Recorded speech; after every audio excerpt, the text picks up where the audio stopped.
On this week's episode, Top 3 E3 Expectations. And here are your hosts, Bill and Reese. Hey there, guys, and welcome to Gaming Buzz, where our only announcement is we're surprisingly not hungover.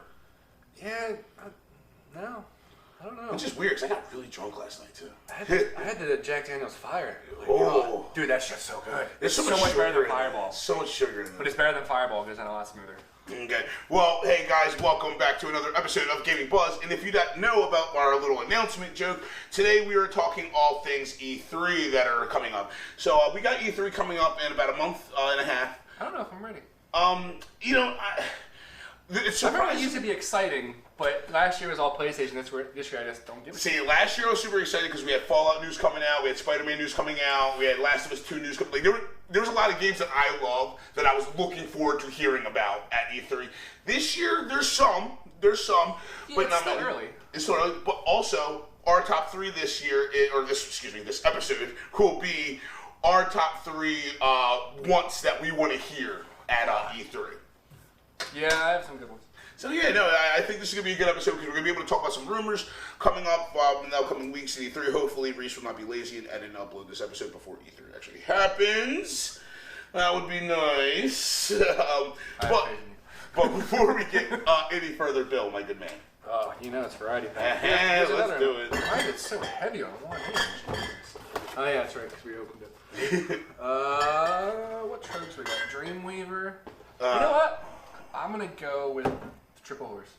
Double Bean Blonde Ale by, it's called Schlafly. I've had some of theirs. They're pretty good. By St. Louis Brewery. Yeah, I'll start off with that. You're going big. Yes. You're big. So my pre-show beer, I was drinking the delicious Mudbank Stout by the guys in the Champagne Creek Brewing. I'm having the Lancaster Kolsch, the German-style Kolsch. That's actually pretty good. That was good? All right, awesome. Yeah, we both are gonna have it, but still, cheers. Cheers. It's so hard to pick. Ooh, I like that. I think I've had that one. I liked it before. If this or Merry Monks is my favorite. The triple? Your favorite triple? I don't know. It's hard. Because they both have like almost the same taste, but Weyerbacher has like that little bit more of a sting to it. Is it really biased that my favorite triple is the one by Broken Goblet? Not at all. You guys have a lot of good ones. Nori is a triple. It's a triple brew with lavender, and it's fucking awesome. It's one of our Hobbit themed beers named Nori after one of the Hobbits. This is still my favorite thing. Or one of the dwarves. Bubba's Teabag is my favorite. And people just stare at you and just go, "What? What? I go, "You fucking hurt me." I say it all the time. I say Bubba's got the most popular testicles in all of Bristol County. That's true. Add that to our bottle cap end of the world collection. It's the other one I always get when I go to see Thieves and Kings. Fools and Kings. Fools and And Kings. that's a double. That's my favorite. Double. That's my favorite one. It's You a guys very have. tasty beer. So yeah, we got some good beers on deck today. I guess let's get right into the news. Let's do it. Yeah. So Bill, start us off. What we got going on news-wise in the video game world? Fucking third graders and kids in other countries are gonna rejoice because Modern Warfare is coming back. So you're going to be able to get called all types of racist and homophobic remarks. All different. That's how kids learn languages. But no, it's coming out October 25th, which is very soon. Well, it's not that soon. Well, they've been doing every year. It's always True. a new Call of Duty, always one by either Treyarch or one by Infinity Ward. Now it's back to Infinity Ward for this one. What do you really think is the difference between them both? Because we just watched a trailer. It looks very interesting. I will say this. Well, I'll ask you this: who do you think drops the ball more? Treyarch. Okay. Definitely. That's what I was going to say. I've always been an Infinity Ward guy. The Modern Warfare series, which is Infinity Ward's brainchild, I always liked that more than Treyarch did the Black Ops series. I didn't mind Black Ops 1 or Black Ops 2. I didn't play 3 or 4. They're not the same game for me. They're the ones that introduced the zombies, and Nazi zombies was World at War back in the day, and I get the fun of that, but that's just not me. That's not my type of gameplay. If I'm going to fight zombies, I'm going to play Left 4 Dead. You know, I don't need zombies in my Call of Duty game, but I've always been an Infinity Ward guy. Black Ops 1 and 2 were both great. I enjoyed those, but that's about it. That's about as far as I've ever went for those. Now, you've never really been a big Call of Duty guy, right? I was. I'll play the campaign. there was something about me and you noticed this would be the first cross-platform player. Yeah. Which I remember seeing the news like months ago that it was going to happen between PlayStation and Sony and Xbox, and I just went, okay, that's interesting. Like, how is that going to work? Like, don't you guys not like each other? Like, I don't know. But I'm curious to see it. I might give it a try. I always like the campaigns more because the storylines of the games are like mostly top notch. With that said, it's a really good thing to point out. So this Call of Duty Modern Warfare is going to be a soft reboot of the Modern Warfare series. So we're going back to Captain Price, who was one of the main protagonists in the original first couple Modern Warfares, because he obviously died. Do you agree with all these reboots? Like the Resident Evil, it's like Resident Evil hit it out of the park. Well, those aren't actually reboots. Those are just remasters. They're like it's a revamping. Okay. Like they literally took the whole story, the whole game, changed nothing, and just made it updated. Oh, okay. I'm not a huge fan of reboots. Okay. With that said, yeah, Hellboy just went great. Oh God. With that said, this game, Call of Duty is, I think it's right. This is like the 16th or 17th title in the Call of Duty series. That sounds correct. And I feel like with them, they've strayed so far from where they came that I'm very welcoming to a reboot of this series. Because Modern Warfare, that's when I got on board. That was like the first Call of Duty Modern Warfare is still one of the best online multiplayer games. If it wasn't on my top 3 list, we did top FPSs. It was on my honorable mentions because it's a phenomenal game, the big benchmark. I'm sure that sheet is around here somewhere. Somewhere, it's buried somewhere. But no, I just remember when they took the leap from World War II to Modern Warfare. It fucking blew people away. Yeah, seriously, and that's one thing you were saying too, storyline-wise. Yes. And the storyline of especially the first 2 Modern Warfare games, Price, Soot McTavish, Ghost, those characters are awesome. Those stories were awesome. So I am all for more of that. So if we're going to reboot Modern Warfare series, do it. And this is something also that I noticed. I talk about this on the show all the time for any of our listeners that listen a lot. I've been waiting for when are we getting a new engine?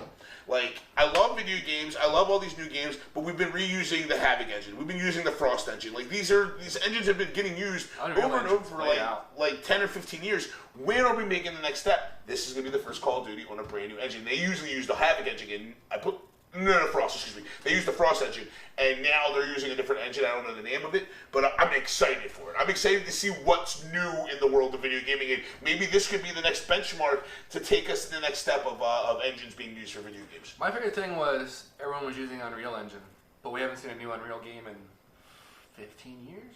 Oh, yeah. Maybe longer than that. Yeah. But that just shows you how great that game was. But you don't remember that, really? Those graphics playing that well in that game? That might just be me. Yeah, no, I think Unreal was more about like the gameplay itself because the engine worked magnificently. Oh, yes. And that's what you can say is so great about it because so many companies have been using the Unreal Engine since Unreal Tournament came out. So it does really speak to how well that engine worked. And I can't knock it. I'm not knocking the Frost engine. I'm not knocking the Havoc engine. But I'm glad. They're great, but we just need something fresh. Yeah, we need when's the next step coming? When's the next step coming? So I also think that you, for our Xbox fans, have another bit of news. Oh my god, I'm so happy for this.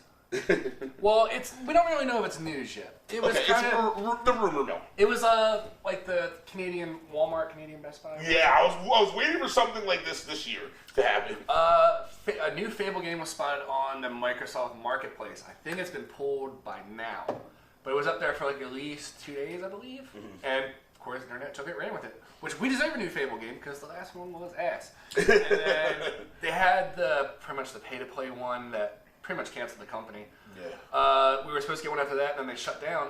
But didn't we talk about on the show a while ago that Lion's Head was bought out by? Well, Lion's Head's closed. They're closed. So now the team, the last game they made was Forza Horizon. They are now helming the new Fable series, which, and I can't remember, sadly, Shitty Gamer, I probably drank that brain cell away. They have made other games besides Forza games. I can't remember, but that is the team that is taking over the new. No, Fable. I'm not going to blame your brain cell now either because I remember we had to actually extensively search. Yeah. What else they made. It was mainly just Forza games. But no, I'm excited for that. I would love a new Fable game. God. Is that a day one purchase for you? I've said my rule in here before. I wait a week. Okay. Because then I let all the patches get in, then you're not just sitting there like, oh, you get home from a long day. Don't beat me with Anthem, basically. You get home ready to play, like, 70 gig update. Fuck. I guess I'm not playing tonight. Oh, man. As I've talked about before, never was big into Fable. I played Fable 2 for a little bit. The feel for me, it just wasn't for me. It felt a little too cartoony. It is. I'll give it that. Yeah, but I mean, but I've heard a lot of people that have a lot of fun with those games. I heard the story's really good. The world of Albion is supposedly a very amazing and interesting world. So, I mean, I'm not an Xbox user, so I doubt I'll ever even be able to get my hands on a Fable game. But more power to you. I like seeing Microsoft having good original titles finally. I mean, let's not get ahead of ourselves, because if they're already going to do cross-platform multiplayer, you never know. That's the remaster games for the other platform. That's the wave of the future, I feel. That's the wave of the future. Other news-wise, we got some big video game news because we're going to talk E3, but we're going to save that for after our break because this is our E3 episode. Let's talk about some other nerd news going on in the world. One big news topic, let's get it out of the way. Avengers is on its way to becoming the heavyweight champion of the world of the most highest-grossing film in box office history. It's $111 million behind The Force Awakens in domestic. It passed Avatar in domestic, and it is only $75 million behind of Avatar worldwide. And that's one weekend for Endgame. A friend of ours, we always talk about, we're in a nerd group on Facebook, posted it, like, Avatar's getting close. And I said it, and then I'm like, 3 weeks. 3 weeks tops. So that would not be the following, because he just posted a week ago, so it wouldn't be this following weekend, but the weekend after that. By that point, Avatar's the #1 grossing film in the world, in my opinion. I just don't see how it couldn't happen. You mean Avengers is the one? Yeah, you said Avatar. Fuck Avatar. Fuck Avatar. Fuck its sequels. Fuck everything that has to do with Avatar. I do not care for Blue Pocahontas in space. I'm sorry. Wow, what did James Cameron do to you? I don't know. Besides fuck up Terminator. Ooh, well, good segue, Bill, because we did just watch that. My next news article is the Dark Fate trailer has been dropped for Terminator. I still don't know how I feel, though.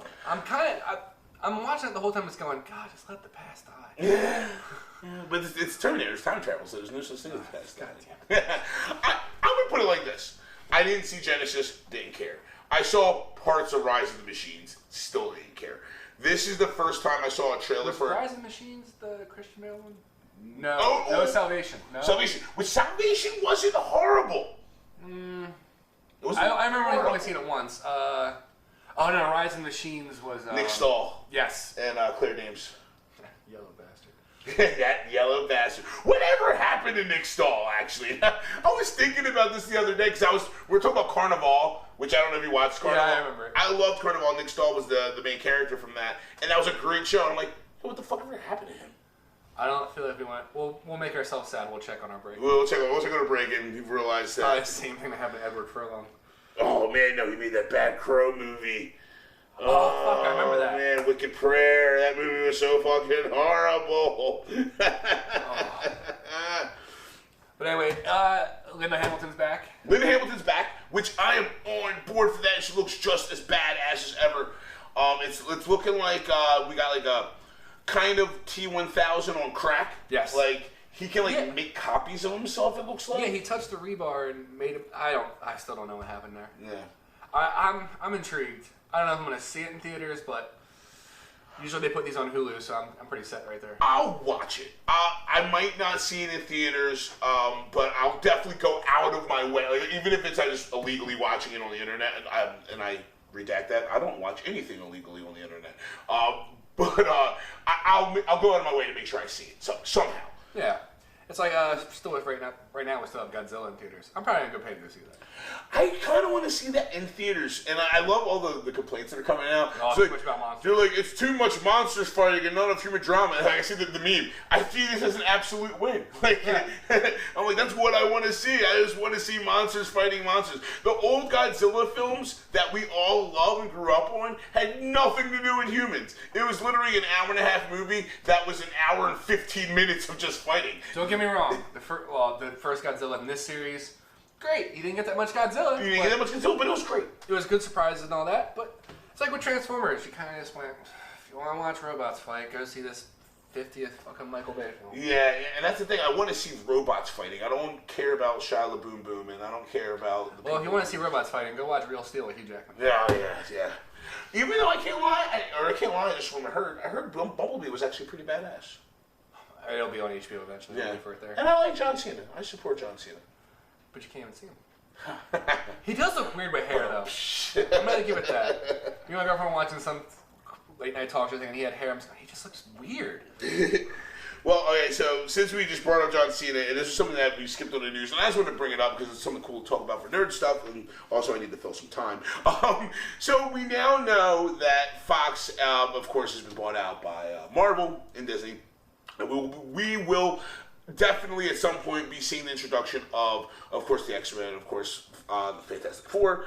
Dark Phoenix is coming out next weekend. You're using John Cena as a Colossus tie-in, I swear to fuck, Reese. Not Colossus, though. So, this is what I'll talk about on the show, because I want to hear your opinion. And you might have seen my post about it. I want to talk about who is your fan cast for the Fantastic Four. And I bring that up. You're going to say fucking Wolverine, I'm going to go, that's the dumbest fucking petition I've ever seen. This is why you don't let white people pick shit. Yeah.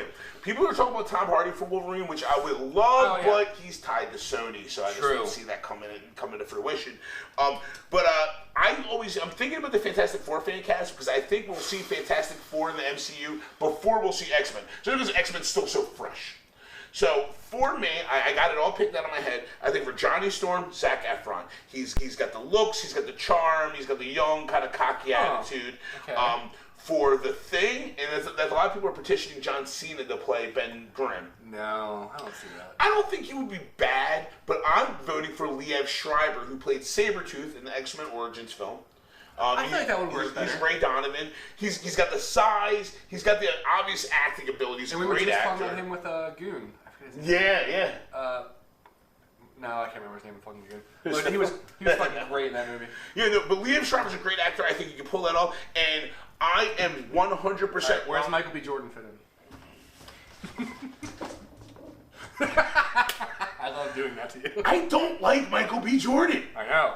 That's why I did it. I had this conversation with someone the other day. I think Killmonger was a great character in Black Panther film. I thought it was a great character. I thought he was done very, very well. I think Michael B. Jordan is a solid actor. I don't think he's a bad actor. He's just typecasted. He's the same swarmy, disenfranchised black young guy in every movie he's ever been in. From Creed to Fantastic Four, Fruitvale Station, Black Panther. He's the same dude. He does a good job at it. The Chronicle, his first movie ever. Yes. He's always the cocky young black dude. That's just all he's got. I mean, if you need a cocky young black dude, call Michael B. Jordan, by all accounts, because he's going to do a good job. But that's all he can do, is just be a cocky young black dude. Now, I have a very fun curveball to throw at you. Okay. What if Marvel decided to, just say, fuck it, and they mixed it up and, made Mr. Fantastic, Mrs. Fantastic? What do you feel like the fandom would just riot? They would, and I'm going to be honest with you. It was never going to happen. I'm perfectly open with changes and stuff like that. Stuff like that, though, there's source material for a reason. Yeah. You know? And these are comics that have been around for the last 60 fucking years. Why? Unless you're doing it for a reason, for a purpose. Or you know what? Make Miss Fantastic and make the Invisible Man. And then make Johnny Storm the sibling of of the Invisible Man. So maybe make Johnny Storm a girl, Jane Storm. Okay, sure, but why? Yeah, also true. I'm also just still trying to buy myself time because I don't have anyone cast. All right, well, one thing... I did like the guy from the horrible Fantastic Four. I thought he was a good Doom. He was just very underutilized. He was underutilized. He was from Nip Tuck, and I don't know his name. Toby Cobell, I think. Because he does the mocap for the Planet of the Apes movies. He has a lot of mocap stuff. Andy Serkis? No, he works with Andy Serkis. Okay, because Serkis does Caesar. I just cast my the thing right there, Andy Serkis. Okay. I can see that. He's a great motion capture actor. Oh my god, the only problem is he can't be Ben Grimm before. True, because he's super squirrely. He's pretty squirrely. Ben Grimm's a big dude. He can't do it at all. He was Claw. Claw. Yeah, he was Claw. Shit, he was great in that role. And that's my problem with my Doom casting, because for my casting for Doom, Mads Mikkelsen. Okay. Perfect. He's got the accent from Eastern European. He plays a bad guy almost better than any other actor out there right now. But he was the bad guy in Doctor Strange. Fuck, how do we keep forgetting this? Yeah, I know. I forgot it. Someone pointed out to me. You know who someone picked for Doom? I don't mind. He's a little too old, but he's a great villain. Christoph Waltz. He would be He great. is a little bit too old for He's that. a little too old. Maybe it's Mr. Fantastic, though. He has the gray hair. Too old. My choice, and this is what I was leading up to, and I like my Storm choice, Johnny Storm choice, I like my Ben Grimm choice, but it all banks on John Krasinski, Jim from The Office, playing Reed Richards. And if he's going to be Reed Richards, I say get Emily Blunt, his real-life wife, to play Invisible Woman. People are like, she's not hot enough. I'm like, are you serious? Yes, she is. She's fucking gorgeous. Exactly. First of all, she is. And secondly, their chemistry works. Yes. Quiet Place was phenomenal. If anyone hasn't seen Quiet Place, go see Quiet Place. With that same talk show I was just telling you about, it was him on it, like talking about how he was almost in Marvel because it was Graham Norton's show. He's getting him shit for it. He's like, oh, thanks for bringing it up, Graham. Like, remember that thing he almost hit? Yeah. He said he was like pretty much putting on the outfit. Who was he almost chosen for? Captain America or something? I believe so. But he's like, he saw Chris Hemsworth like as Thor come down. He just went, and nope, I don't want this. Never mind. Nah, I'm not gonna be able to do that. Yeah, that's one thing too. Disney will throw some money at him, but maybe he just doesn't want to do it. Maybe John Krasinski's like, you know what, I'm above. I feel like he's gonna see how much he's making with his own movies now. Yeah. Like look at Jordan Peele. Oh yeah. Jordan Peele. Okay, I feel like I had that. Keegan-Michael Key, Jordan Peele. There we go. Well, like look what he's doing now. Like I don't want him to like typecast himself as a horror director. That's what I'm just so worried about right now. Yes. Like do a comedy for fuck's sake. Yeah, no, but he did direct the comedy with him and Maya Rudolph, where they were a couple, and he directed and wrote it. And I don't remember the name of it. It was one of the earlier things he did. It was still while The Office was on. It was like an indie movie, but supposedly it was really good. My ADD is like really going now. Olivia Wilde as the Invisible Woman, and Jason Sudeikis as Mr. Fantastic. No. Husband and wife. Too funny. Reed's got to be a little serious. Okay. I love Jason Sudeikis, but Reed's kind of a serious dude. He's not really a joker, you know. And we don't need to make him a joker. We already got our Star Lords. We got well, we don't have our Tonys anymore because Tony's dead. But you know what I mean? I don't know why I just had this one. What's that? Galifianakis is the thing. Oh my god. They should just make Fantastic Four just be a comedy movie. Yes. No, because because they tried so fucking hard with the last one to make it serious and it ruined it. Because I know you didn't see it, but pretty much like I did not. I sat through it. God, I hated myself. The newest one with Michael B. Jordan. I sat through it and I forget who played Ben Grimm, but they were like him and Mr. Fantastic were like childhood friends. Miles Teller was their childhood friends, and he sees what he's become, and he's like, dude, going through the air vents, and he promises he'll come back for him, but he's gone for like 10 years. Yeah. And then comes back and just going, why are y'all doing this type of shit? Like, you're just trying to fuck with it. It's like you don't want a sequel out of this. Fantastic Four movies are so trash. But hopefully, and someone points it out all the time, Griffin actually, shout out to Griffin from the Nerd Gang. He points out all the time, like, the best thing about the Fantastic Four is not the Fantastic Four. It's their villains. It's Kang the Conqueror, it's Doctor Doom, it's Galactus, it's Silver Surfer. That's what's cool about Fantastic Four, not the Fantastic Four at all. And I agree with that, because the villains and the side characters is really what makes it really cool. So it's like why I liked the Nolan trilogy. I liked the villains more than I liked Batman. What was going to say? Oh, putting it out there. All right. Heath Ledger and Bane were like spot you're like 2 for 2 already today. Am I really? Because with that note, let's talk to our next point. God damn. And that's Robert Pattinson. My ADD really helps off. Officially been signed on as Batman for the Batman It was trilogy. between him and Nicholas Hoult, I believe. Yes, it was. The Beast. But see, we already mentioned cross streams. Like, well, once you're done, you're done. It's like Lawrence Fishburne. He was in DC and then left for the MCU to jump into Ant-Man. He was in Ant-Man and Wasp. So I forgot that he was. Yeah, and we actually had to listen to our old episode, Jamon Houston, who I don't even know how he pulled this off. He was in Guardians of the Galaxy and he was in Captain Marvel, but he's also in Shazam. True. Fuck. Yeah. I feel like me and you said that when we first watched Yeah, the show. yeah. We both just went, wait, weren't you in Guardians? Yeah. So I mean, once you're done with your role, you can jump over. So I mean, I can see that. I can see that. But yeah, so Robert Pattinson is now our new Bruce Wayne. Is the internet going crazy? Is everyone losing their minds? Is the writing? No one gives a fuck. Because they're going to fuck this up too. Dude, well, first off, I'm holding out hope. And this is the reason why I'm holding out hope. People are like, this is horrible, this is bad. Dude, If Taylor Lautner gets cast, then we give up. When Michael Keaton got casted as Batman in the 80s, everyone's like, Mr. Mom as Batman, and Keaton was great. Yes. When Heath Ledger got casted as Joker, oh, the dude from 10 Things I Hate About You is Joker, he's still possibly the greatest comic book film adaptation of all time. That performance is out of nowhere. Going back and watching other movies, like Imaginarium of Dr. Parnassus. I know it's one you probably didn't see. It is such a weird fucking movie, but it is great, man. Yeah. It's also sad to know it's his last movie because he died midway through filming. Yep, and then they had to get Johnny Depp and I forget who the third. They had another guy. They had shoot him during Johnny Depp, Colin Farrell, Jude Law. And Jude Law. Yeah. I'm gonna say they got Johnny Depp and Heath Ledger. So I'm like, that's the thing, man. Ben Affleck, and honestly, he was one of the things that nothing was wrong with him in Batman vs Superman or Justice League. He wasn't what was wrong with his movies. He did a great job. He wasn't horrible. Let's not bring up George Clooney. He laughs. Yet again with that, it was a whole superhero thing. He goes, I thought I killed the franchise. He just went, this was horrible. That was horrible. He had a Batman fucking credit card. Yes. Bat card. Never leave home without it. When the lights, just when the Batmobile was all lit up like that, I just went, God. Nipples, Bill. Bat suit nipples. Why the fuck would your armor need nipples? No, when Coolio was having the race and they were all in neon lights, that's why I just went. Joel Schumacher. Where's Joel Schumacher? I hope he's dead. I hope someone assassinated Joel Schumacher.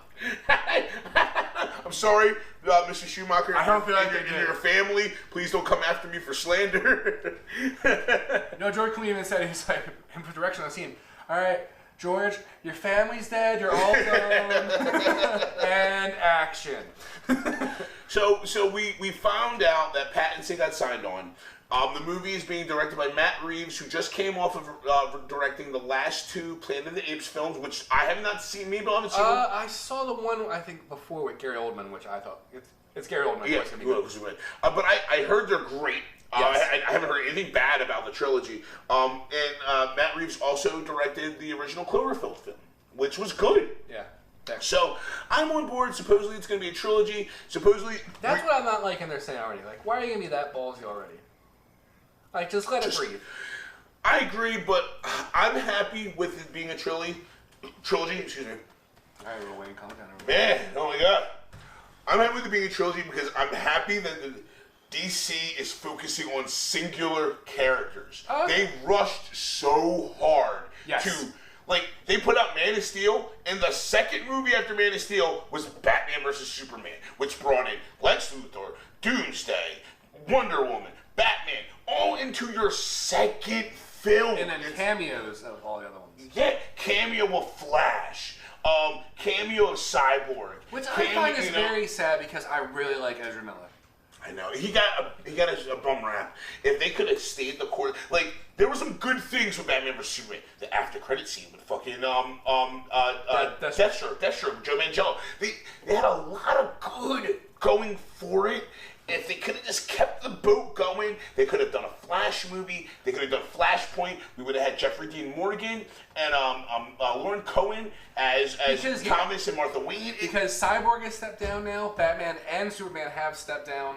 I think only one left is Gal. Did Ezra step down? Ezra hasn't stepped down, but they said they canceled any plans of a Flash singular movie. And also, Henry Cavill hasn't officially stepped down, but he's done, man. He's done. If Ben's done, he's done. Ben's out. Ben's officially out. Cyborg's officially out. The only person they got now is Jason Momoa and Gal Gadot. I don't know how. It just reminded me of the post in Nerd Gang this week. Aquaman was trash. The fuck is wrong with y'all? I told you it was bad. I heard that he was the only thing that wasn't wrong with that movie. I heard everything else sucked about the movie, but I heard he was actually good. Oh no, he was hilarious and all that, but it's like exactly like I told you, like chase scene, battle scene, chase scene. We watched the whole movie in the trailer. We watched the whole fucking film. I was falling asleep. In the theater, I was falling asleep. So, but one cool thing about the Batman movies, they're not going to retell the origin. This is going to be noir Batman, where they're focusing on Batman's being the world's greatest detective, which I like that. And we have rumors where they kind of like rush through the whole origin thing, like, so you were bit by a spider. Yes, yeah. He's like, yes. Kind of see you trying to trade on him. So, in the alleyway. He's like, yes. Was it a revolver or a pistol? So we're gonna get Catman. Jesus. Catman Jones! You know what did you ever watch Perfect Hair Forever? No. It was a show on Adult Swim. They had a character named Catman. It was voiced by H. John Benjamin, Archer, Bob's Burgers. Catman. Catman was the best. So we are rumored to be getting Catwoman, and we're rumored to be getting Penguin. And there's a new rumor that they're supposedly bringing in Riddler.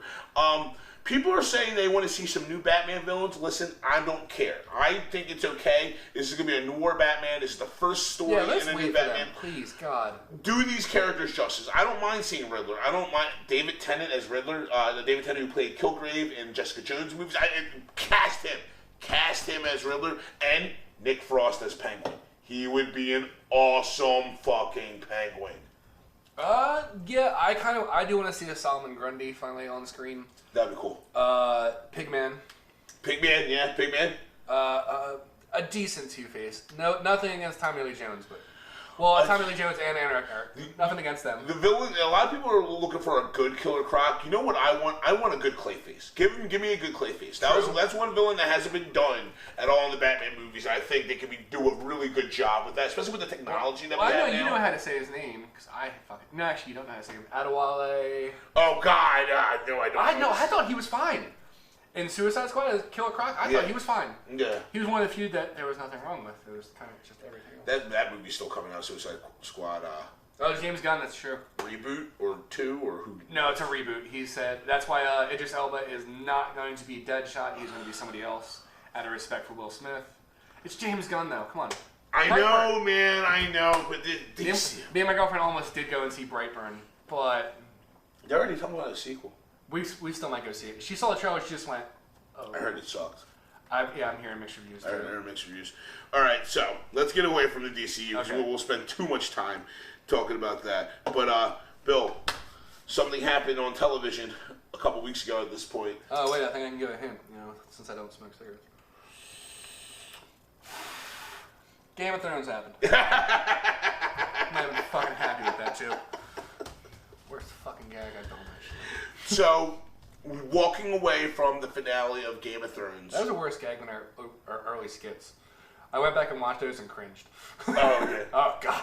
We were pretty cheesy. Jordan watched The Shining one. She just went, what the fuck is wrong with you? We thought it was hilarious at the time. Oh, no, she thought it was hilarious, so she just went, this is what you do? But no, I'm just going to come right out and say now, me and Reese were talking before the show, I'm happy with how it ended. Okay. I had no problem. Clegane Bowl, buy a Reese's shirt. I feel like it could have gone better. Okay. No, I feel like one of them should have lived. But watching their reactions, like, apparently people watch the show in bars. Yeah. When he stabbed him in the face going, just fucking die! Yeah. Apparently that was like one of the huge comedy points. I'm just going, no, he's really trying to kill this fucker. And that was one thing I said when I watched the Game Bowl. I was like, he's a zombie, stab him in the head. And he stabbed him in the head. I'm like, oh shit, I don't know what to tell you now, dude. I'm like, that was all I got. And I think Rory McCann, just how... Oh, a gem. God, Man. you would never guess he's the guy from Hot Fuzz. Yeah. Or Yarp, you would never guess that. But first we'll do like what you thought. Then Okay. me and my girlfriend went over who had the best character, or who became the better actor through the whole series. Me and you will both do that. I'll just let you go. Like, all right. So my final thought is, I agree with Bill. I'm actually completely content where everyone ended up.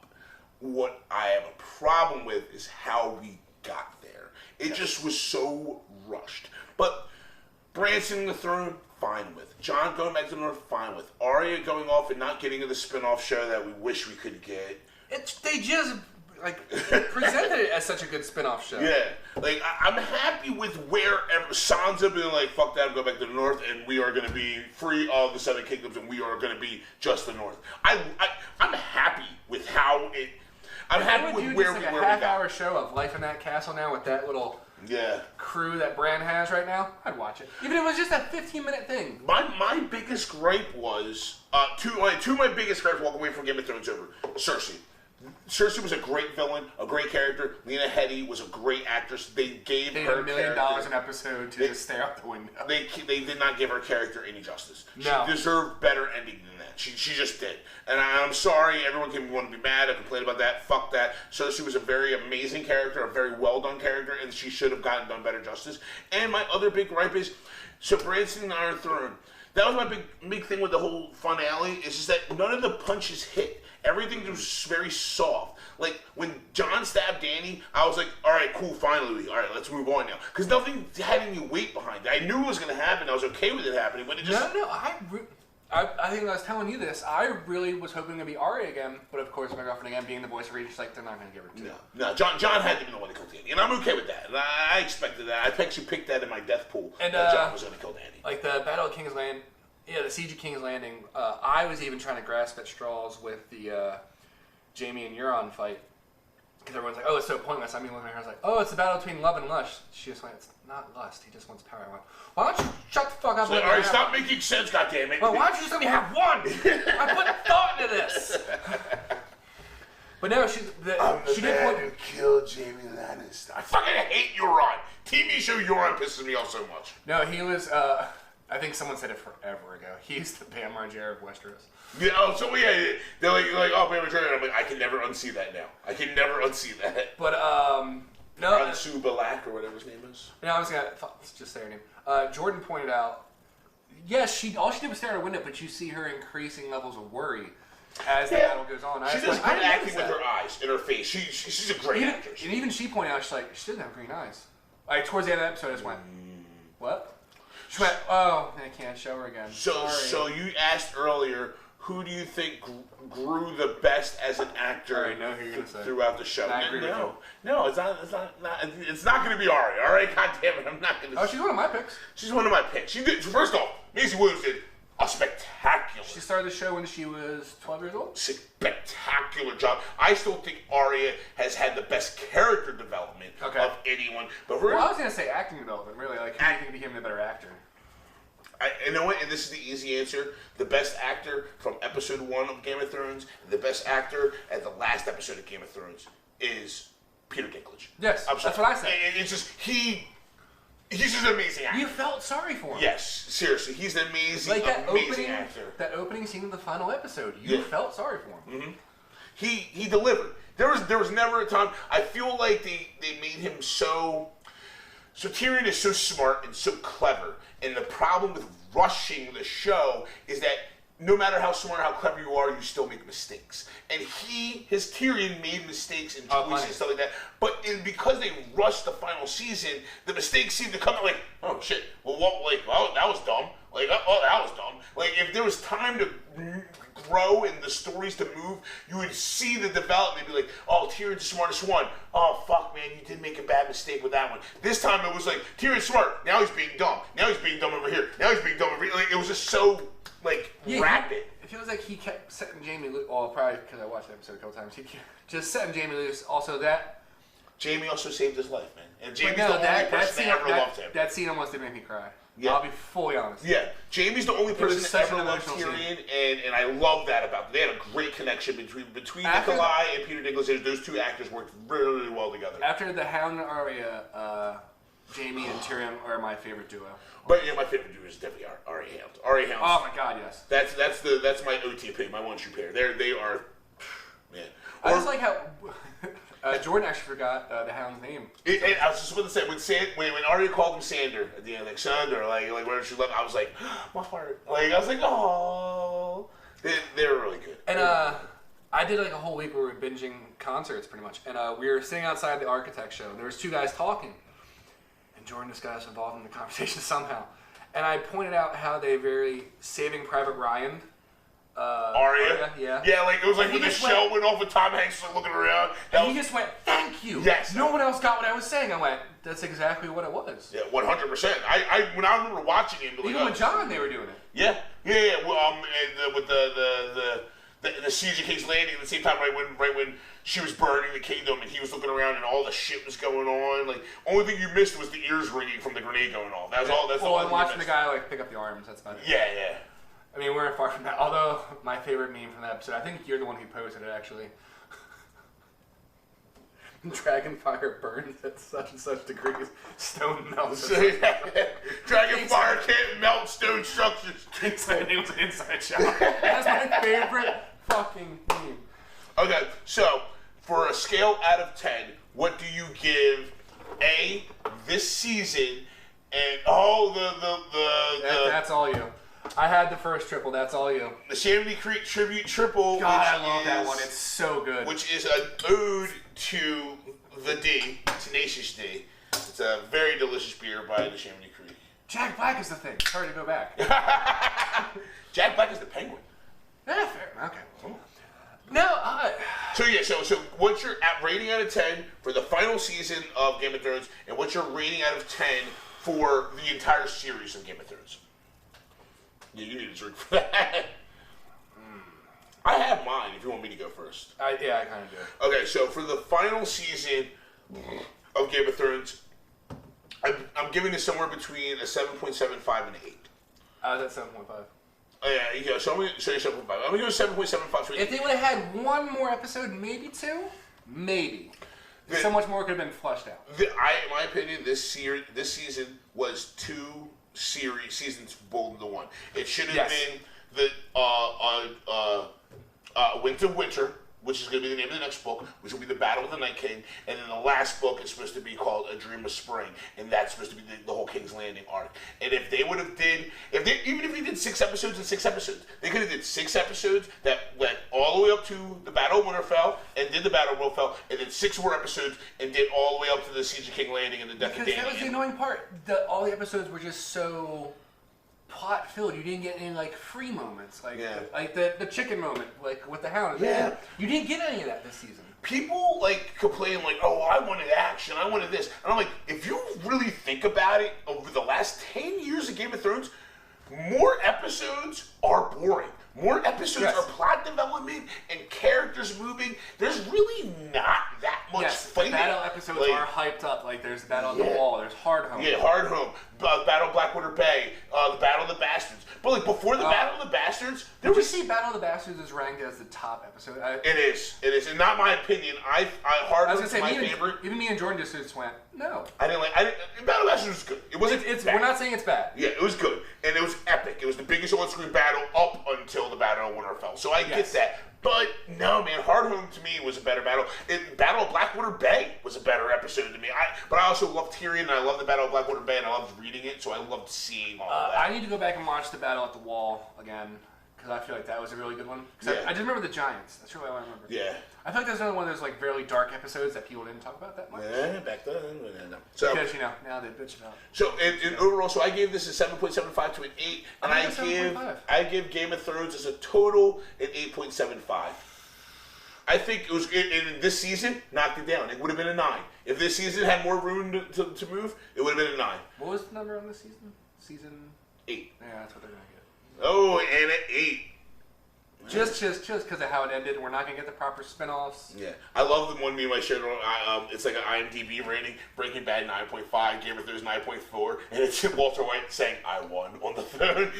First off, Game of Thrones should not be anywhere close to Breaking Bad. Breaking Bad was 9.5. Get it? Perfect show. One of my favorite shows of all time. I had to show Jordan the Gus scene. Oh, the spoiler! She's never watched Breaking Bad. She just went. No, she's just like I tried like 3 times. I couldn't get into it. I had to. The first season's slow. The first season's slow. That she just went. Oh shit. We have started the new show that they're saying is better than Game of Thrones and Breaking Bad. Chernobyl. I have not started yet, dude. It's dark and you just like. You feel the shit. Like we watched. We watched one episode. I was like, so can we go watch like Rick and Morty now? Can I be happy again? That's me with Letterkenny. That's what I'm. Bill finally is rubbing off on me, and I'm finally watching Letterkenny. When you told me that, I was so happy. I was like, and to make you proud, I've started Letterkenny. Who I think became a better actor? Yeah. Well, actress. Of course, Arya. Of course, without saying. Because she was 12 years old and like just started off as like... We watched her grow into a woman. It started as like the girl who didn't want to be a princess but wanted to be a knight. Yeah. And pretty much became a nameless assassin. Yeah. Second, Peter Dinklage. Number 3, Rory McCann. Rory McCann. Okay, I'll take that.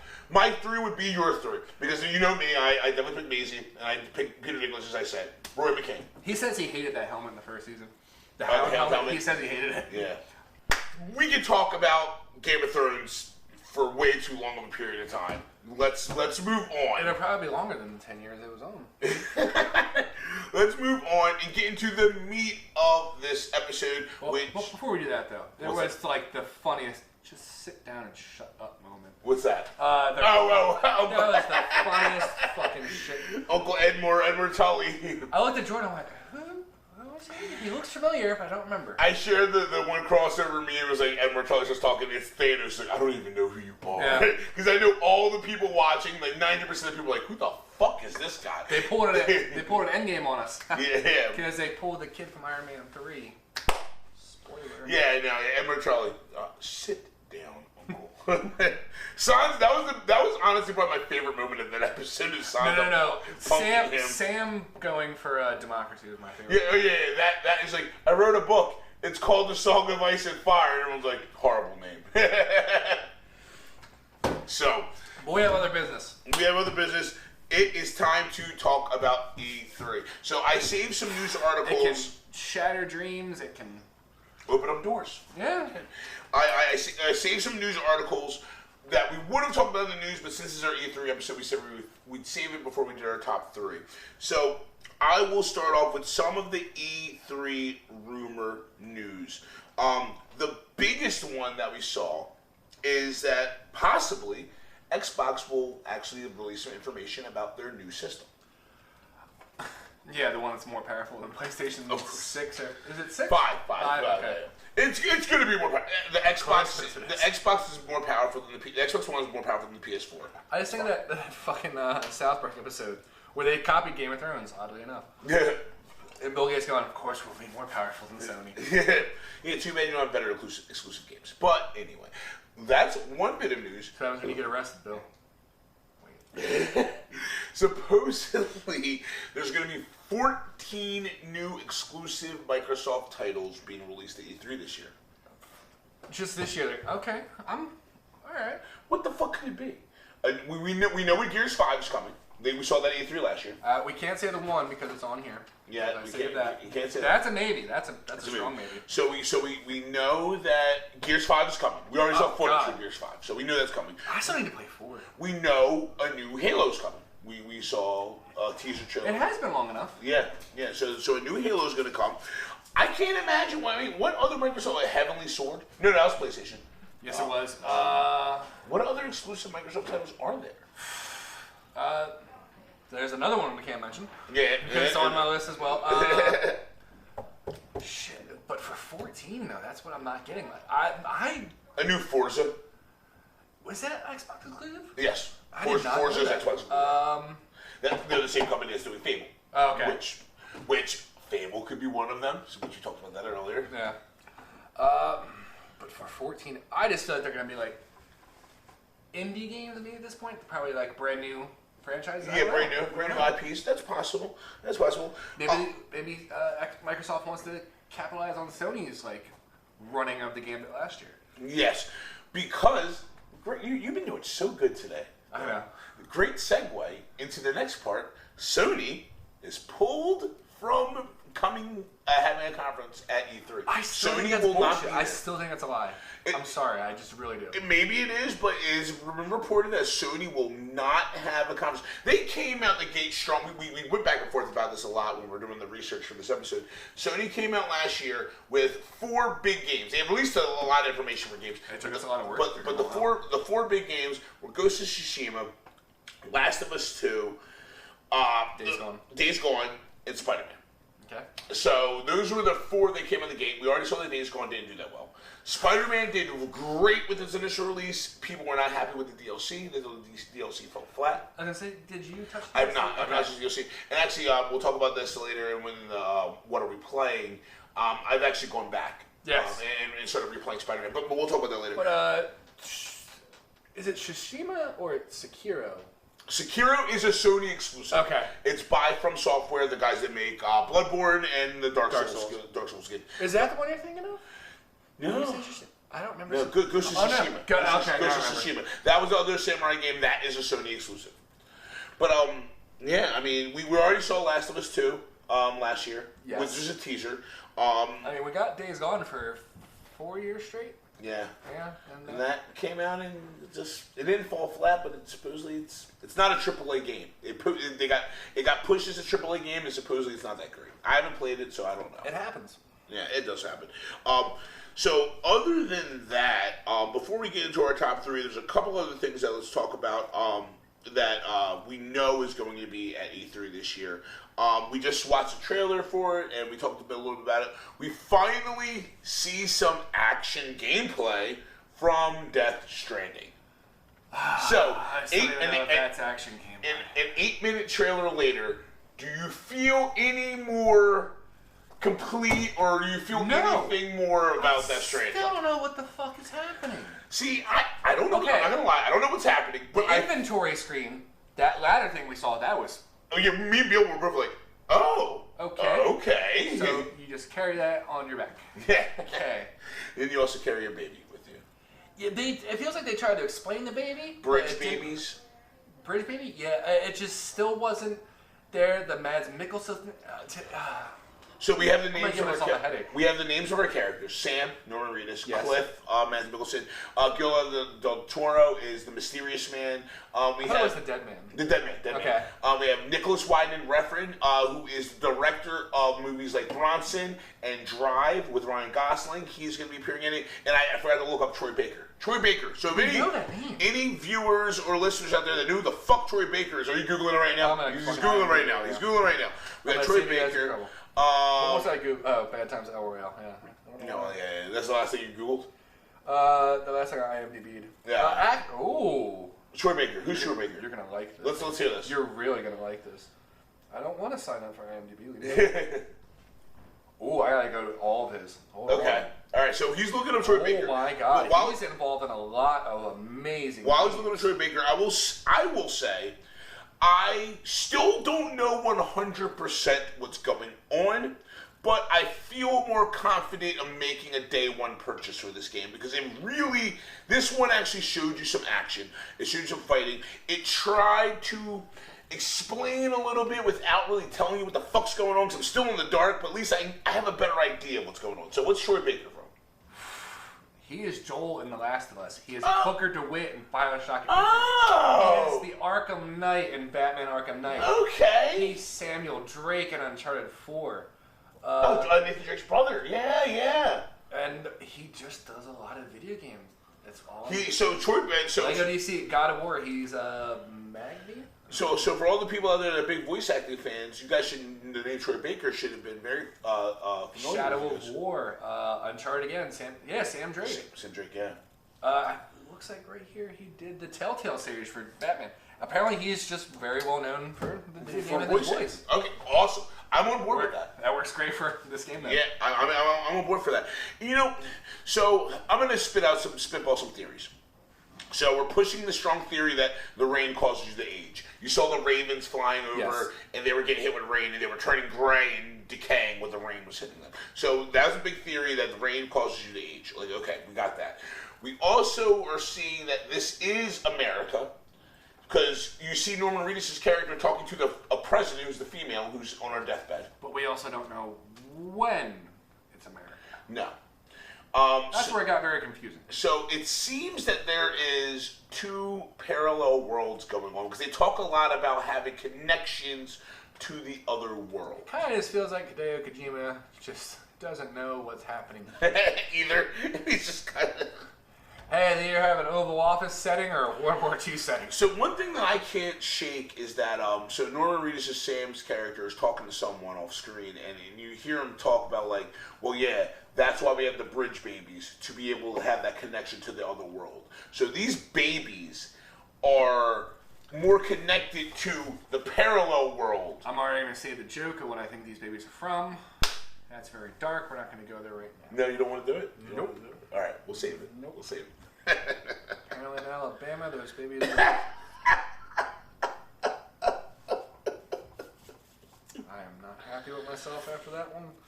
So there's babies in this game. Just for the viewers, I'm just not happy with myself after that one. You're going to have to give me and you get to see that in the trailer. So Mads Mikkelsen's character looks like he was a scientist at some point. That worked with these babies. It was he's like talking something to them. happened. Yeah. Do you want to say like one like reached maybe an accident happened, one like reaches out and touches him, and he starts seeing the other world because he's obviously connected. Because you saw him, he's like, I have a connection to the other world, and holds a cigarette out in the air. I thought that was awesome. It was cool. It was really cool. And the cigarette gets lit by this ghost, and you see these ghosts appear. No, apparently it was the ash in the air, or the embers in the air. Is what I was thinking that. But then, yes, then the ghosts appear, and then he throws a cigarette, and the water lights on fire. But then none of them light on fire. Yeah. Which I got very confused. So we kind of just went, so it's Ghost Rider. Okay. Sure. I still have no idea what the fuck's happening. No, not at all. None We kept thinking the trailer was over. She would just say November. Yeah, and then the more shit kept coming. And we're just sitting there going, okay, trailers usually stop at some point. 8-minute trailer. 8 minutes. And we still have no one. Could you imagine watching 8 minutes of something? It's the shortest that we've watched. I will give it that. It's the shortest one we've watched. We watched a half-hour one, Reese. We've probably watched a total of 45 minutes of trailers from Death Stranding. Yeah, we skipped really two. have no fucking clue what's going on still. But also the Bridge Babies show whatever the creatures are, which I still didn't even get that gameplay.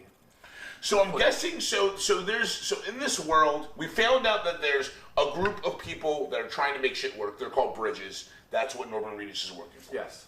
We also see that there's a terrorist. The logo is awesome. There's a terrorist cell as well that's trying to end the world and work alongside of or work with the monsters. And the monsters were called BT. I think they always kept saying. Or BT, PT. Yeah. The BTs, the PTs. And the terrorist masks are fucking stupid. Yeah. He has a gold faceplate and he takes off another mask. There's another mask. Yeah, I was like, let's see his face. It's like, why are we wearing another mask under that? But I feel like that's what Troy Baker is. I feel like Troy Baker is playing one of the terrorists because they do show a face towards the end. I almost said Chloe Sevigny's face because we just watched her in the trailer. Yeah, we just watched her. I forget her name. I think her name was Patience or something like that. Oh, and then there's Mama. There's another Mama, character. yes. She looks like a tech character, like someone that you might at head base quarters that might help you. Someone's getting their face licked, and I think it's by Troy Baker, and it looks like he has very My Chemical Romance-esque makeup on. Yes. Yes. We have no idea what's going on with Death Stranding. Maybe you guys. I'm just grasping at straws here. I'm excited for it though. I'm more excited now than I was before. This one's gonna be a big wave for me. It had me in the beginning, but then it just kind of went off on this whole like tangent, like you're in World War II, and then there's the it's definitely if not World War II, it's some older war that. And then the characters are running by and turning to ash. That's where I just went. Okay, I don't know. So, like, and especially one of the one scenes, so it finally shows you, like, so there's just shadow monsters. And you saw those other trailers that were invisible monsters. One of them actually ends up noticing Norman Reedus' character, and they chase him, and they grab him, and they literally pull him underground. They literally pull him into the earth. So he gets tremored. Yeah. So, I don't get it. Tremors was a very bad movie with Kevin Bacon, and It wasn't bad. It wasn't bad. It was a great movie, by the way. Yeah, it was supposed to be a video game. I would have played that video game. Yeah. But it's where it got very confusing. And then the other thing was the fight scene where you're spotted by the terrorists, pretty much. Yeah, the terrorist group is chasing you. Like, dude, he did like the worst like juking ever. He just like stopped and like turned and then. The thing we keep our camera propped up on is pretty much what he is running with. That's what they're all running with. Just like a briefcase. And they knock something out. He even like runs around them and then picks it back up and just kind of just shoves it back in. He knocks one down and then a briefcase drops. I just went, I don't know where this is going. I have no idea. It's like I said, I'm gonna really wait and watch gameplay footage on this. Just see if it's something that seems very interesting. This, you know what? This what scares me about it. This reeks a lot of No Man's Sky, in the sense of. Big great game coming out. Big crazy great game coming out. No one really knows what's going on, and the games come out like, because this game actually sucks. That's the fear I have of this, because it's like, this game looks great, this game looks big, it looks mysterious, and then it might come out and like, this game sucks because no one knows what the fuck's going on in this game. No Man's Sky had and it seems so great. I just love when I still see achievements for people for No Man's Sky. I just go, no wonder you're getting it, because you're the only one fucking playing. You're still playing that game? Like, you're still playing that game? I think it was Locke himself who posted if No Man's Sky took the mining from Mass Effect Andromeda. it would have been a much better game. That's a horrible thing to say. I feel like that's what he said. To take the shittiest part of Mass Effect Andromeda and adding it to your game is going to make it a good game. Locke, I'm sorry if I got that wrong. Please don't banish me. I love Locke, but Locke's opinion on things is horrible. I'm saying it right now, Locke. Your opinion's horrible. But Locke thinks Die Hard 3 is the worst Die Hard. I'm not going to talk shit on Locke because I have to actually talk him at a thing for you. I'll talk as much shit about you as I can, Locke. I mean, Locke's probably going to be, you talk all your shit, then it's going to help me prove my point. So, Death Stranding, new trailer. We still don't know what the fuck's going on. Reese is excited. Bill's still hesitant. Let's put it this way. This game would not make you buy a PlayStation. It's like, no. It's like watching all M. Night Shyamalan's films happening, but the twist happens at every 5 seconds in the trailer. And you still have no idea what's going on. So the trees are killing us, but he was dead the whole time. So, for the last big news thing from E3 that we... I'm sorry. I'm trying to move this boat forward, all right? We already killed the battery by talking about Game of Thrones. I got to keep this going. Oh, Brute IPA. Wonder about that. All right, never mind. So, real quick, I will say, so Brute IPAs. There's a beer, I don't know the name of the brewery. It's called I Am Brute, and it's got a picture of Groot on the bottom, and I bought it solely for it. Didn't like it. Don't like Brute. Can I try it? Maybe this one will change my mind.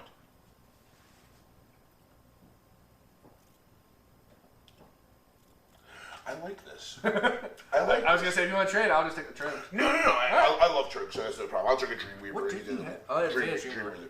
I like that. But all right, so let me move the boat forward.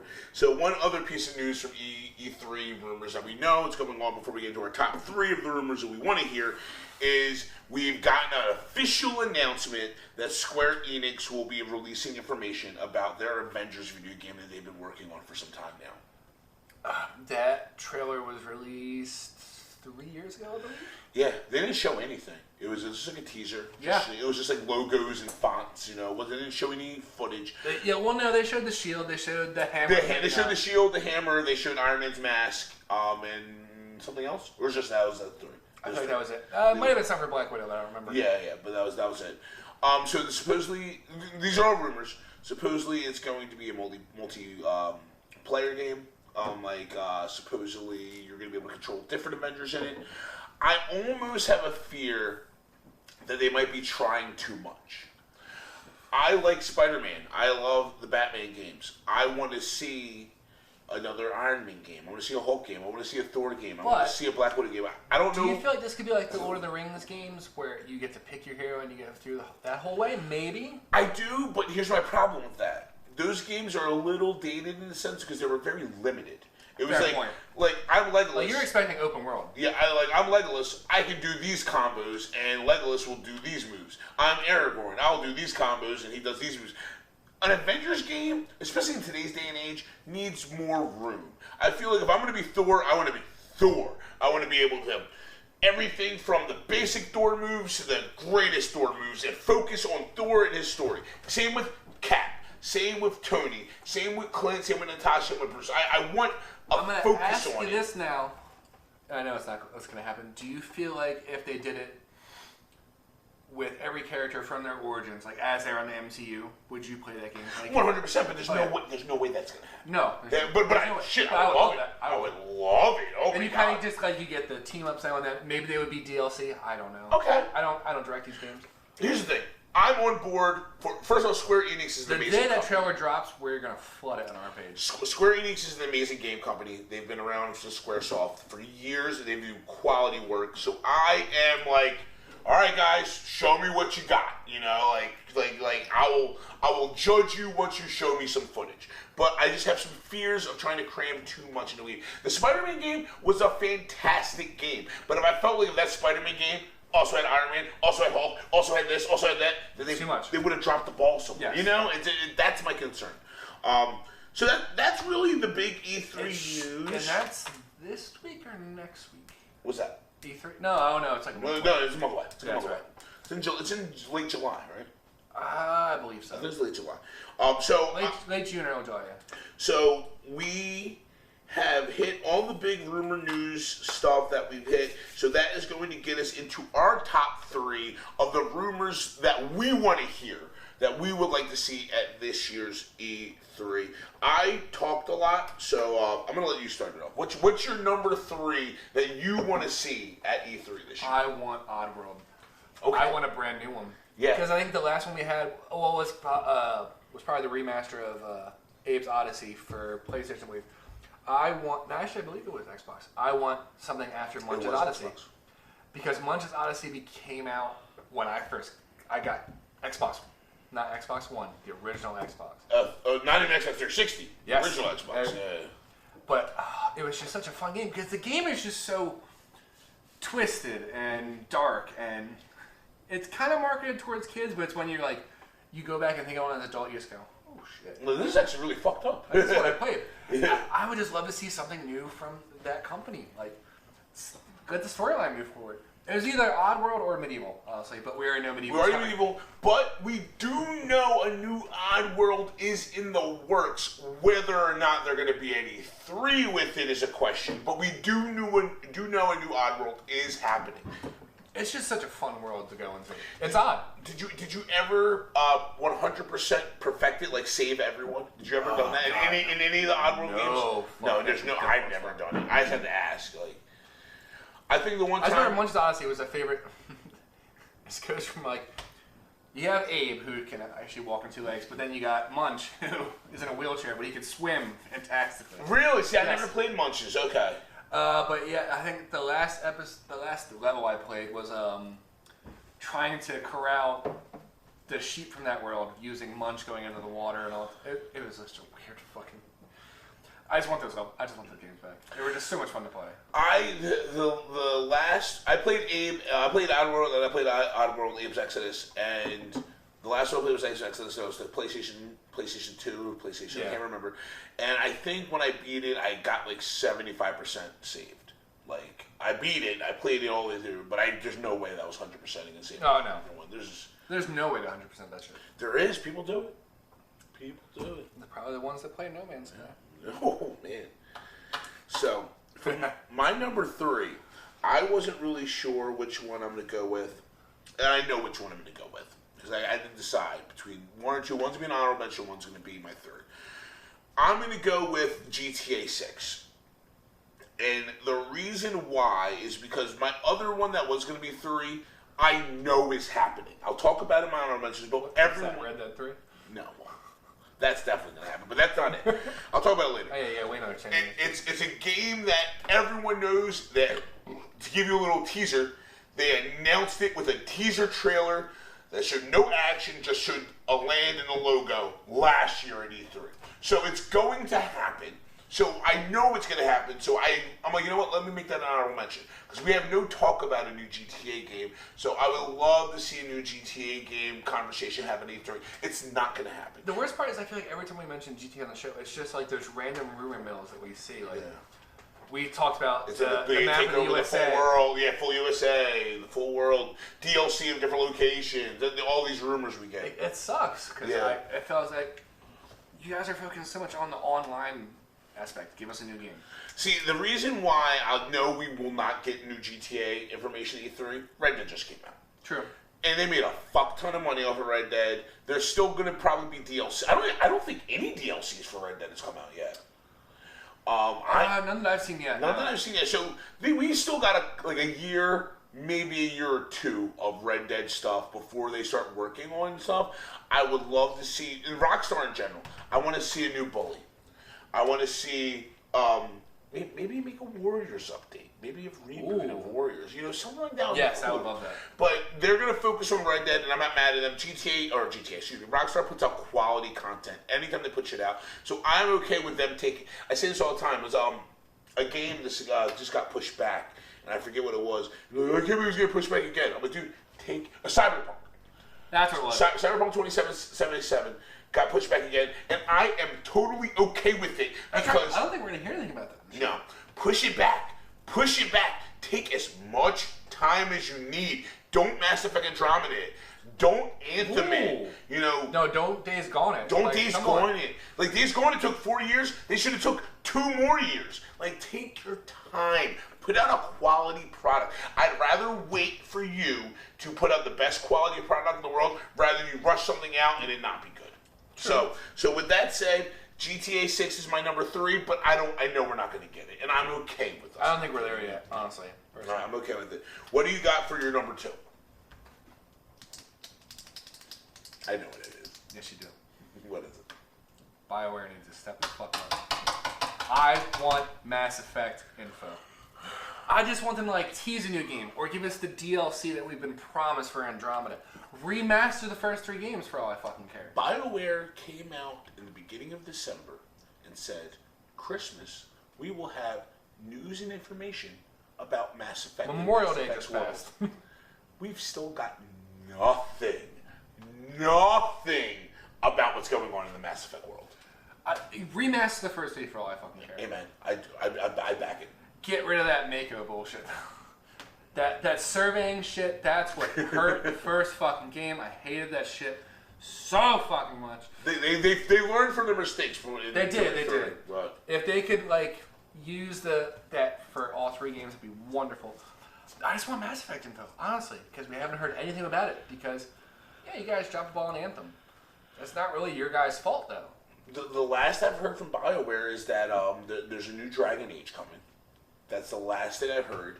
I heard this isn't really BioWare connected, but I heard there's a Knights of the Old Republic film or TV series coming. I saw that as well. So I mean, that's BioWare related a little bit, but it's not video games. True. It's film. But yes, man, I agree.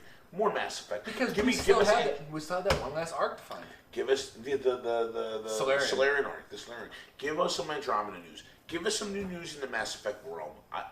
We haven't got anything. Like, you guys are, like, yes, critics panned it, but me and Reese really enjoyed the game. Critics panned it, but I actually listened to this episode we recorded. Mass Effect Andromeda made its money back and then some. It's not like it was a flop. Well, yeah, because there was one guy who bought $50,000 in the fucking thing. It's like, yeah, they made their money back. It wasn't a flop. Like, critically, it got panned, but it made money. And that's one thing we know about movies and video games and any TV shows. If it makes money, you're going to see more of it. I mean, Jesus Christ, Fast and Furious is still how many Fast and Furious and how many Resident Evil fucking movies we get? Those movies are fucking trash, but they make money, so they keep doing them. Do more Mass Effect. BioWare, listen, more. That's what all your fans want. They want more KOTOR. They want more Mass Effect. Listen to your fans. They will pay for it. They will give you money. Don't listen to EA.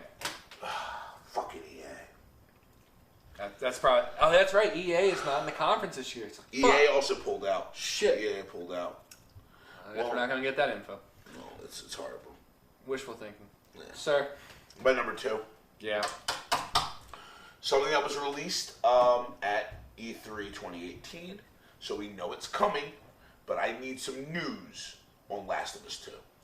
I need some real news. I need a release date news. The last scene was wrapped 2 months ago? Yeah, they put a picture of the mocap actors of Joel and Ellie hugging during their last shot of motion capture. Yeah, it was right before, 2 weeks before we filmed our last episode. Yeah. So, just give us some news. Sony's pulled out, so I don't know. Naughty Dog has not. Might have a conference. So Naughty Dog could talk about their game. Can you still believe it's a company that fucking made Jak and Daxter? They made Crash Bandicoot. They started with Crash. That was their start, was Crash. I mean...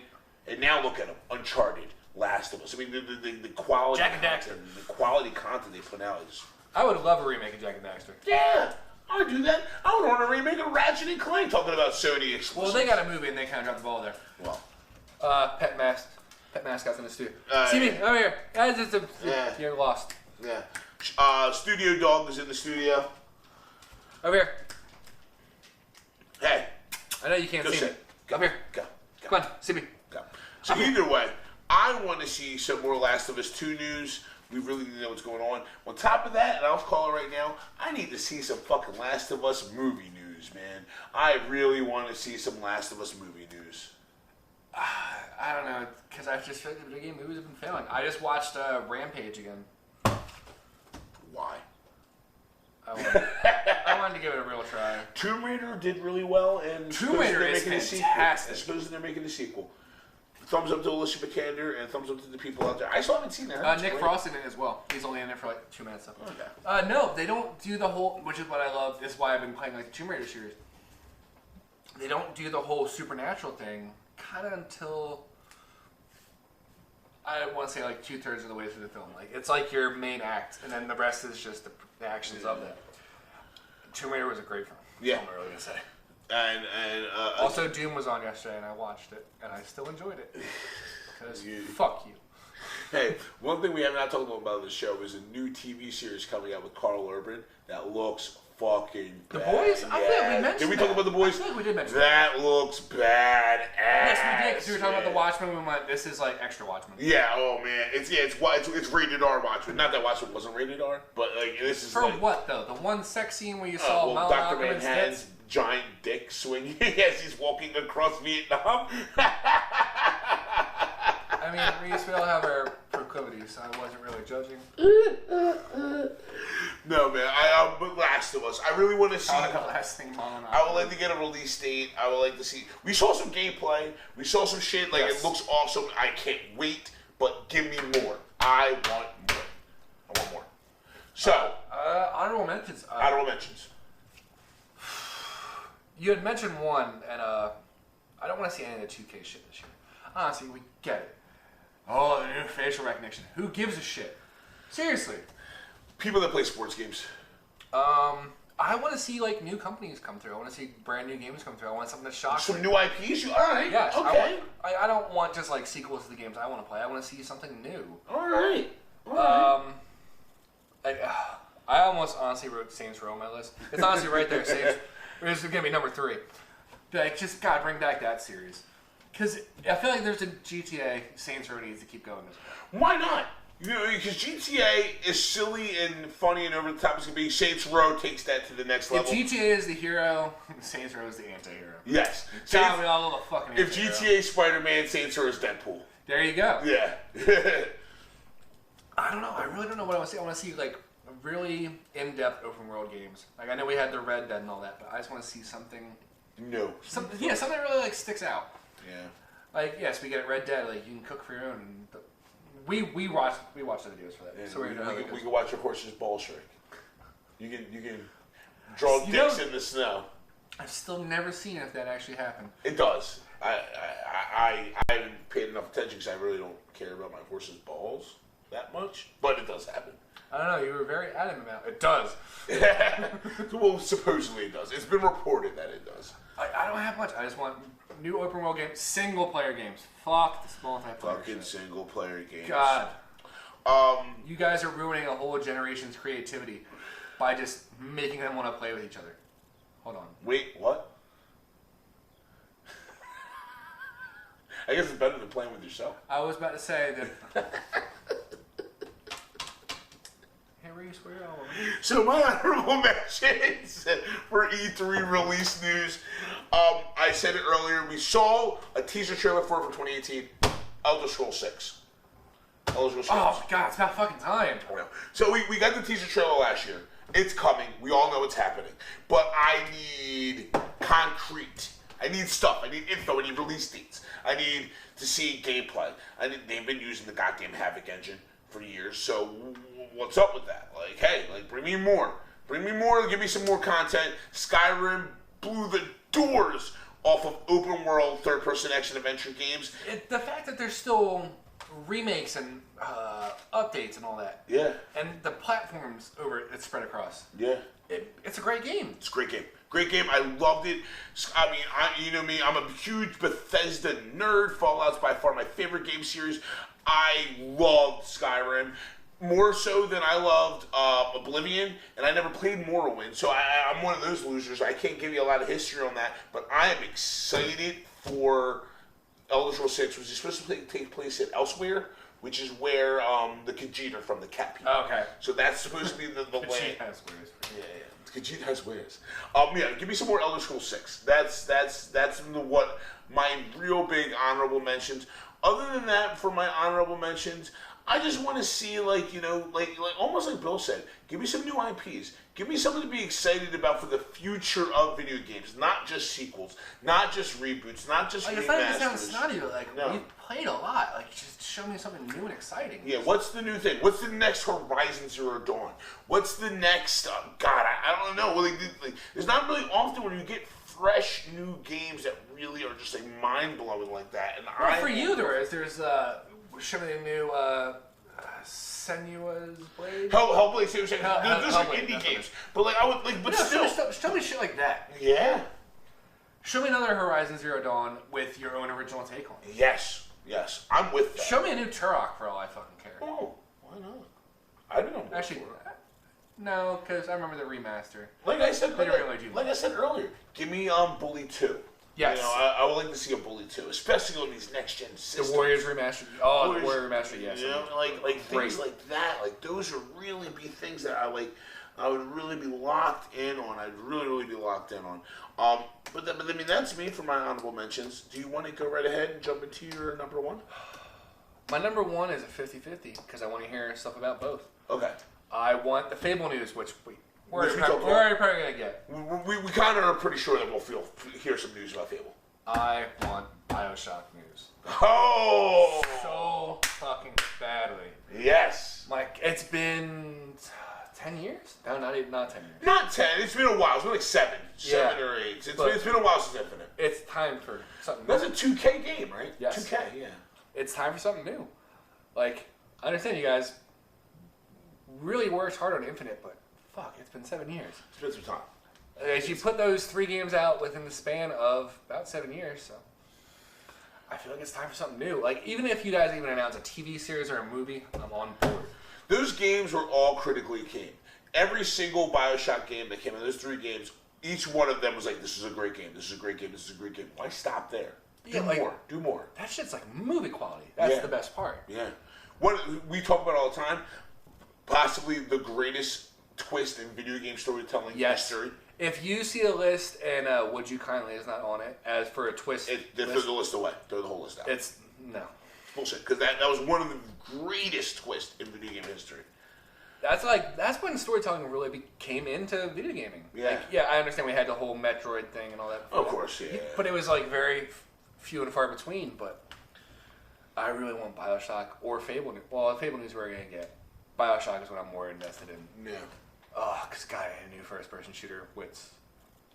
Now, do you want something to take place in either A, the world of Rapture, the world of New Columbia, or a new world that is in the BioShock universe? What are you looking for mostly? I kind of want to go back to Columbia because you already did the ocean and you're in the sky. I don't really know where. I don't want to see it on land. You don't want to see it on land. Not right now. No, I feel like that'd be a good DLC. Maybe. Well, how about this? Since we got Rapture, which is the world in the water, we got Columbia, the world in the sky. Why don't we get like a dystopian world? The reason why they left. So while we get it on land and see this decimated world, and what made Frank Fontaine go underwater, or made them go to the sky. You know, I'm spitballing. That's a good point. Or like they actually have like their own island where they tried that and they kind of got shut out. So you kind of had to go to the sky. If you play as Fontaine or you play as Comstock, and you just see everything that went wrong, but I'm not the one who designs these games. Good call. Okay, yeah, on land could work, but I just want to see more Columbia because I feel like that got more of a.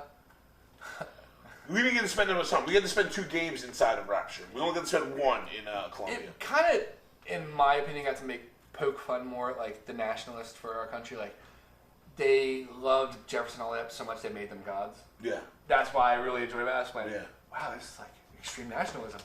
Oh yeah, these fuckers carry torches. But I don't know. I just want to see something new. I feel like we're owed that by now. I would be on board for it. I still haven't played Infinite. That's something I need to go back and play. But I love the stories. I've talked to many of friends, Bill, not also including you, but other people have rant and rave about BioShock Infinite and BioShock 2. I only played 1. I would love to see more. I would love more stories from it because the stories are great. I know we said Gears 5, but it's really like Gears 7? It's 6 because there's Gears 1, 2, 3, 4, but there's Gears What's it called? I forget what it's called. There's another Gears game that's I know. All right, 7. Yeah, 7's about right. So, more Gears. 6. Well, we have enough of those, but we only have 3 Bioshock games. I agree. We have like 7 Halo games. We have 6 GTAs. And we do. Well, we have 5. Sorry. Well, 5 GTAs, 1 Red Dead, which Red Dead is GTA in the Wild West. Let's be real. That's something worse we can compare it to. We have fucking 9 Saw movies. God damn it. Come on, Hollywood, you're more good. I broke my pen. Yes, you did. It was actually your pen, too. Motherfucker. So, if that would have landed in the chair, I would have so for my number 1. How does it feel like your pen's sitting right there? Like, I can still use it though. For all the guys that are listening and not watching, I have the inside of the pen. I just broke the case, so I can still write with it. Well, that kind of ruins the whole fun. I have like a fully functional pen sitting right Directly there. in front. Oh, I lost. All right, let me just go through this number 1 before you lose more shit. before I lose more shit. My number 1 thing. All right, so you were like, I want new news, I want new stuff, I want new things. Reese is going to be the guy. This is give me all the nostalgia. Give me a date for the Final Fantasy VII remake. Give me a fucking Has that been announced? I feel like I saw that somewhere. date. No, It's been announced though, right? Oh, it's gonna happen. Okay. So we've been getting footage about a Final Fantasy remake for probably about 3 or 4 years now. This is announced at E3 or shown at E3 years ago, and just recently Sony had an event where they showed more gameplay. And so it's making it feel like we're getting closer and closer. Because I remember the first time they ever did it, all they did was take the intro to Final Fantasy VII and put it into a new next-gen engine. And they just showed the trailer was literally just the intro of the game, and it was updated, and everyone lost their mind. They were like, oh my god, Final Fantasy VII with fresh graphics, this is amazing, and that's all they showed. And then throughout the years, they just dropped little stuff here and there. Like, oh, here's a little clip. Here's another little clip. Here's another gameplay clip. Here's a gameplay clip. But we've gotten no meat. We have no meat. Supposedly, a year and a half ago, we got information that it's going to be released in a 10-episodic format, that you're going to have to pay for each episode. Do it. Just do it that way. I'll pay for it. Millions of Final Fantasy fans across the globe will throw their money at you. Just give us something. More than what you're giving us. But seriously, they just need to release some type of information for Final Fantasy VII, and I will be appeased. That's the biggest thing I'm looking for in E3. Give me some news about what's happening with Final Fantasy VII. That's fair enough. It's not a huge demand. So, I mean, E3's coming up. We already dropped all the stuff that we want to see. You guys tell us what you guys are looking forward to hearing from all these different video game companies from E3. Send us some emails, send some tweets, Facebook messages, or drop some comments on our post. Let us know what you guys are looking forward to hearing from this year's E3. I'm not sure there's many things that I missed. Bill, is there anything else you want to add to our E3 conversation? I feel like I hit it all in the head. I'm just hoping it's exciting, and if I get my Fable trailer or any of the other trailers, I'm gonna flood the fucking page. Yeah, seriously. I feel like out of all the stuff that I said, GTA, Elder Scrolls, Final Fantasy, The Last of Us, I feel like I'm gonna get something, and I hope I get something. I don't think you're gonna get GTA this time. I don't think so either. That's one more year away. Yeah, you're gonna wait for exactly 2020 to say that. Red Dead's still fresh. You know, I mean, it's not really fresh, but it's still recent. So without much further ado, Bill, what are you playing? I've been slacking off with that. I started up Shadow with Tomb Raider again, but Comcast, we've been having storms a lot lately, so internet loves to go out. Did you play Rise? Or you just skip over Rises with the Shadow? Oh no, Shadow was one that just updated. That's correct. Yeah. It was free on Game Pass, so. Yeah, hey, why not? But the storm knocked internet out the other night, so I started playing Saints Row 3. And I was telling Reese during pre-show, God, this game is so good. It's so much fun, but just so bad. It's like, you can see where it wants to be GTA, but oh, we're just worried about the money. Like, no, we're worried about all the fucked up shit we can do. Let's go. All right, so there's 3, and then there's still St. Rose the 4th. That's the last one. Yes. But Saints Row, they just put it on Game Pass. I just went, I haven't played it in a while. Give it a try.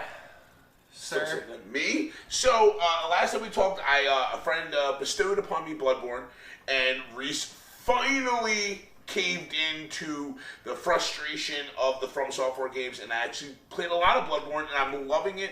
But I was telling Bill in a pre-show, I'm like, I needed a release. I needed to play video games just for fun and not do work, because Bloodborne is work. Bloodborne is legit work. So I was like, you know what, let me go back and play Spider-Man. I finally had beat Spider-Man a couple months ago, but I'm like, I want to 100% it. I got all the costumes, I got all of the photo ops, but I still have not gold medaled all of the challenges, which is a bitch. So that's going to be work as well. That's going to be work as well. So I'm honestly probably going to play this until I get frustrated, and then I'll hop back into Horizon, because I've not beat Horizon, and I really want to. So I still haven't beat Horizon. I haven't beat Red Dead.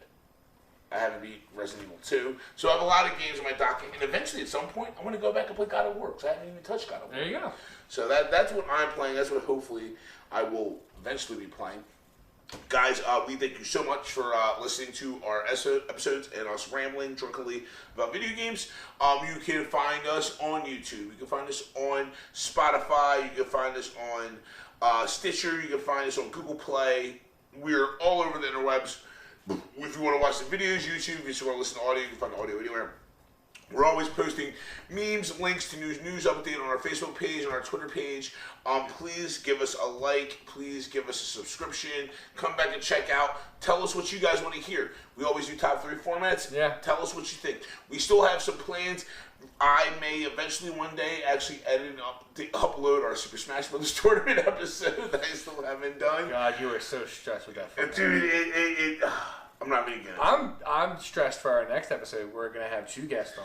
So we have We're just used to Justin. Yeah. I'm just used to Justin. We want to bring in some good friends of ours from the Nerd Gang, from our Facebook group, Chris and Ray. They run Honestly Nerds podcast by Razor View Productions, and I've done a lot of shows with them. Those are great guys, do a great show. We want to bring them in here with us, and I think for that episode, I was talking to Bill, we're going to do our top 3 video games that we want, that aren't out. Top 3 games that we would want to see. I have 2 weeks to prepare for this. Yeah, I'm still so fucking. I already have one. I know my number one. I feel like we mentioned this a long time ago. Yes. So I feel like I'm going to go back and find that episode. Yeah, I know one of mine, but I'll have to think of 2 more that I want. So I can't wait to do that. But until then, I am Reese. You are Bill. Surprise. I'm Reese. I'm Bill. Can I be Bill too? I want your beard. That's all I want. I don't know. How often do you like being banned from Facebook? Oh, man. I'm on another 30-day, guys. I was back for like 2 days. 2 days. And then they banned me from a picture from a year ago. A year ago! Is there no statute of limitations? Zuckerberg, you piece of shit. Please, no, don't take that. Don't do that. We have a page on I like you. We have a page on there. He had a movie that I don't know if he came in. I don't think he did.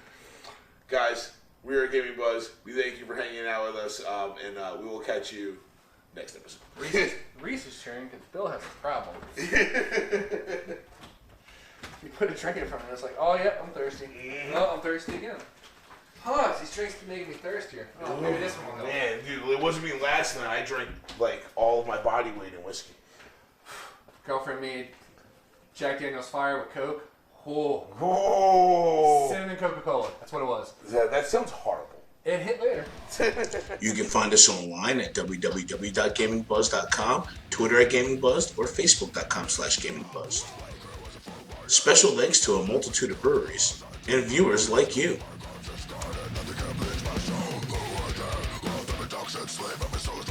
And don't forget to check out RNS Podcast and Black Mirror Reflections.